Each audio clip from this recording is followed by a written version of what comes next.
NEET UG 2026 పరీక్షపై NTA సంచలన నిర్ణయం తీసుకుంది. 2026 మే 3న నిర్వహించిన నీట్ యూజీ పరీక్షను రద్దు చేస్తున్నట్టు నేషనల్ టెస్టింగ్ ఏజెన్సీ ప్రకటించింది. కేంద్ర దర్యాప్తు సంస్థలు, లా ఎన్ఫోర్స్మెంట్ ఏజెన్సీలు అందించిన ఇన్పుట్స్ ఆధారంగా పరీక్ష ప్రక్రియ పారదర్శకంగా జరగలేదని తేలడంతో భారత ప్రభుత్వం ఆమోదంతో ఈ నిర్ణయం తీసుకున్నట్టు ఎన్టీఏ వెల్లడించింది. పరీక్షను తిరిగి నిర్వహించే తేదీలను త్వరలో ప్రకటిస్తామని, అడ్మిట్ కార్డ్ షెడ్యూల్ను అధికారిక ఛానళ్లలో తెలియజేస్తామని పేర్కొంది.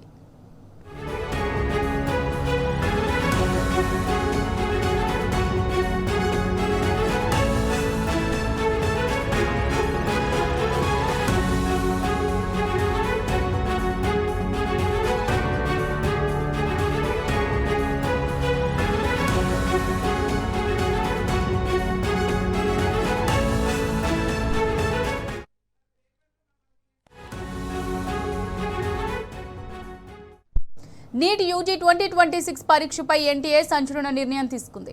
2026 మే 3న నిర్వహించిన నీట్ యూజీ పరీక్షను రద్దు చేస్తున్నట్లు నేషనల్ టెస్టింగ్ ఏజెన్సీ ప్రకటించింది. కేంద్ర దర్యాప్తు సంస్థలు, లా ఎన్ఫోర్స్మెంట్ ఏజెన్సీలు అందించిన ఇన్పుట్స్ ఆధారంగా పరీక్ష ప్రక్రియ పారదర్శకంగా లేదని తేలడంతో భారత ప్రభుత్వ ఆమోదంతో ఈ నిర్ణయం తీసుకున్నట్టు ఎన్టీఏ వెల్లడించింది. పరీక్షను తిరిగి నిర్వహించే తేదీలను త్వరలో ప్రకటిస్తామని, అడ్మిట్ కార్డ్ షెడ్యూల్ను కూడా అధికారిక ఛానళ్లలో తెలియజేస్తామని పేర్కొంది.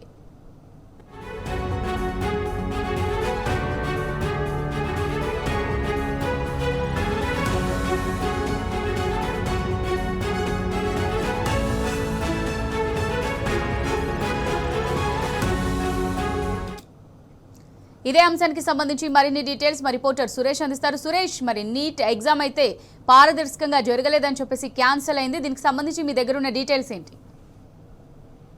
అమూల్య, నీట్ యూజీ 2026 సంబంధించినటువంటి పేపర్ వివాదం కారణంగా రద్దు చేయడం జరిగింది. రాజస్థాన్ పోలీసులు దర్యాప్తు కొనసాగిస్తున్నారు. రాజస్థాన్ సంబంధించినటువంటి స్టేట్ స్పెషల్ ఆపరేషన్స్ గ్రూప్ ఈ నీట్ యూజీ పరీక్షకు సంబంధించి ప్రశ్నాపత్రం లీక్ అయిందన్న ఆరోపణలపై కూడా విచారణ చెప్పడం జరుగుతుంది.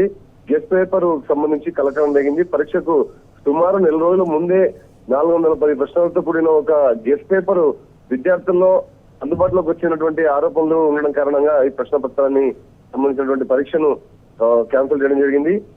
దాదాపుగా 120 ప్రశ్నలు గెస్ట్ పేపర్ లో ఉన్నవి ఆ పరీక్షలోని కెమిస్ట్రీ విభాగంలో వచ్చినట్టుగా తెలుస్తుంది. దాంతోపాటు 150 పేజీల PDF ఫైల్ గా వాట్సాప్ లో విద్యార్థులందరికీ కూడా ముందుగానే ఎగ్జామ్స్ ముందుగానే సర్క్యులేట్ అయినట్టుగా తెలుస్తుంది. దీనిపైన జైపూర్ పోలీసులు ఏడీజీపీ విశాల్ బన్సల్ మాట్లాడుతూ సాధారణంగా పేపర్ లీక్ రహస్యంగా కాకుండా బహిరంగంగా సాగిందని, దీని మూలాన్ని కనిపెట్టేందుకు ప్రయత్నాలు కొనసాగిస్తాం, విచారణ జరుగుతున్నామని చెప్పి చెప్పడం జరిగింది. ఇటు నేషనల్ టెస్టింగ్ ఏజెన్సీ పరీక్ష మే 3వ తేదీన అత్యంత కట్టుదిట్టమైన భద్రత, బయోమెట్రిక్ వెరిఫికేషన్ మరియు ఏఐ నిఘా మధ్య జరిగిందని, అయినప్పటికీ కూడా ముందుగానే ప్రశ్నపత్రం లీక్ అవ్వడం కారణంగా దీన్ని రద్దు చేస్తున్నామని చెప్పి తెలపడం జరిగింది. ఇది రాజకీయంగా దుమారం జరిగింది. ఈ ఘటనపై ప్రతిపక్షాలు కేంద్ర ప్రభుత్వంపై కూడా విమర్శలు గుప్పిస్తున్నాయి. కాంగ్రెస్ అధ్యక్షుడైనటువంటి మల్లికార్జున ఖర్గే కూడా, ఆప్ నేత అరవింద్ కేజ్రీవాల్ కూడా ఈ పేపర్ లీక్ ఆరోపణలపైన తీవ్రంగా ఖండించడం జరిగింది. లక్షలాది మంది విద్యార్థుల భవిష్యత్తుపై, అది కూడా నీటికి సంబంధించి అంటే వైద్య విధాన పరిషత్కి సంబంధించినటువంటి ఎగ్జామ్స్ పైన ఈ రకమైనటువంటి చర్యలు, ఇలా ముందుగానే ప్రశ్నపత్రాలు లీక్ సరైనది కాదు, ఇది విద్యార్థుల భవిష్యత్తుతో ముడిపడి ఉంటుంది కాబట్టి జాగ్రత్తలు తీసుకోవాలని చెప్పి వారు ముందుగా విమర్శలు చేయడం జరిగింది. అమూల్య, రైట్, థ్యాంక్ యూ సురేష్.